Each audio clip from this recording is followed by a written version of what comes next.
Assalamualaikum warahmatullahi wabarakatuh. Sebelumnya perkenalkan, nama aku Syifa di Salsabila dengan NIM 2511213016. Nah, saat ini aku ingin menjelaskan apa sih salah satu permasalahan kasus yang sering terjadi di penyakit di Indonesia. Permasalahan kesehatan yang sering terjadi di Indonesia saat ini itu adalah penyakit demam berdarah. Nah, penyakit demam berdarah ini disebabkan oleh virus Dengue yang ditularkan melalui gigitan nyamuk Aedes aegypti. Nah, seperti saat ini, DBD seperti daerah tropis, musim-musim hujan pada saat ini, banyaknya genangan-genangan air berupa di wadah, genang air selokan itu yang menyebabkan perkembangbiakan nyamuk Aedes aegypti, yang menyebabkan penularan dari DBD tersebut. Nah, saat ini kita lihat dari perspektif sains. Dari perspektif sains, penyakit DBD ini dipengaruhi oleh hubungannya virus Dengue, nyamuk Aedes aegypti, manusia, dan lingkungan. 3 komponen seperti virus Dengue sebagai agen, Aedes aegypti sebagai vektor dan menularkannya terhadap manusia sebagai inangnya, itu perilaku manusia yang menyebabkan penyebaran DBD tersebut. Kita lihat dari segi ilmu budaya dasar, perilaku masyarakat, kepedulian sosial, dan kesadaran masyarakat tentang pentingnya menjaga kebersihan lingkungan. Itu sangat mempengaruhi penyebaran dari nyamuk dan penyebaran dari penyakit DBD tersebut. Sama dan kesadaran masyarakat tentang pola hidup bersih seperti membuang genangan-genangan air, gotong royong bersama, dan menerapkan 3M agar mengurangi penyakit DBD tersebut. Nah, selanjutnya ada sesi diskusi. Halo teman-teman, selamat pagi. Jadi aku di sini mau ngajak teman-teman untuk diskusi.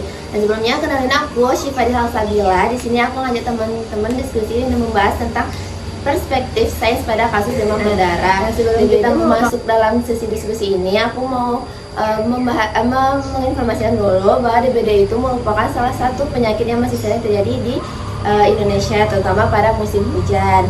Nah, penyakit ini disebabkan oleh virus Dengue yang ditularkan melalui gigitan nyamuk Aedes aegypti. Dalam perspektif sains, penyebaran DBD tidak hanya berkaitan dengan virus dan nyamuk saja, tapi juga perilaku manusia dan kondisi lingkungan sekitar.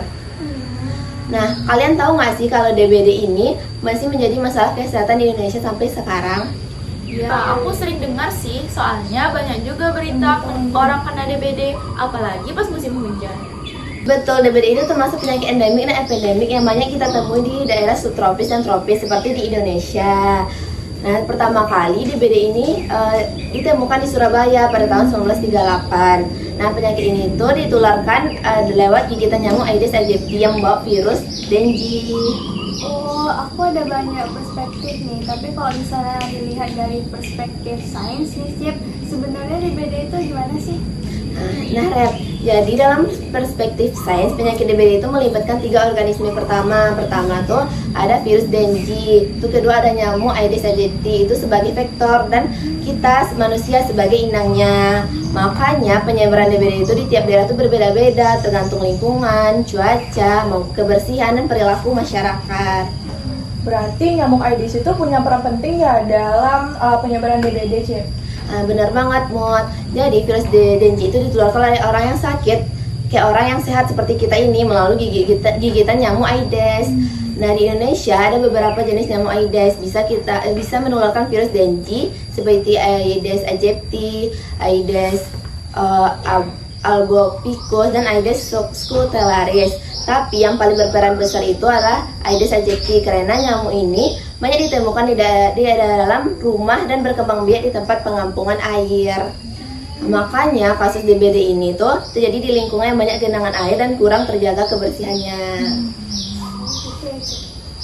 Itu lingkungan juga sangat berpengaruh ya terhadap penyebaran DBD. Betul kali, Anggun. Dalam ilmu kesehatan lingkungan itu, DBD itu dipelajari sebagai bagian dari ekosistem yang saling berkaitan antara virus, itu ada nyamuk, manusia, dan lingkungan sekitar. Karena itu solusi untuk mencegah DBD itu juga harus memperhatikan lingkungan sekitar. Contohnya kan kita melakukan 3M, yaitu menguras tempat penampungan air, menutup tempat air, dan mendaur ulang barang-barang bekas yang menjadi tempat berkembangbiaknya nyamuk. Dan selain itu, masyarakat juga perlu menjaga kebersihan lingkungan dan rutin mengikuti gotong royong. Berarti penyebaran DBD itu bukan cuma karena nyamuk aja, tapi juga dipengaruhi lingkungan dan perilaku masyarakat ya, Cip? Ya, benar kali ya, Ra. Dari perspektif sains, DBD itu jadi karena adanya hubungan virus Dengue, Aedes, manusia dan lingkungan. Jadi pencegahan tidak hanya cukup untuk mengobati pasien aja, tapi kita juga perlu menjaga lingkungan dan memerantas rantai penyebaran nyamuk tersebut. Oh, berarti kesadaran masyarakat itu penting banget ya supaya kasus DBD ini berkurang gitu. Iya, benar kali, Red. Masyarakat perlu bekerja sama dalam kegiatan pemberantasan nyamuk, pemeriksaan jentik dan gotong royong membersihkan lingkungan. Dukungan dari keluarga, kader kesehatan, dan pemerintah juga menjadi wujud nilai kemanusiaan untuk melindungi kesehatan masyarakat secara bersama-sama.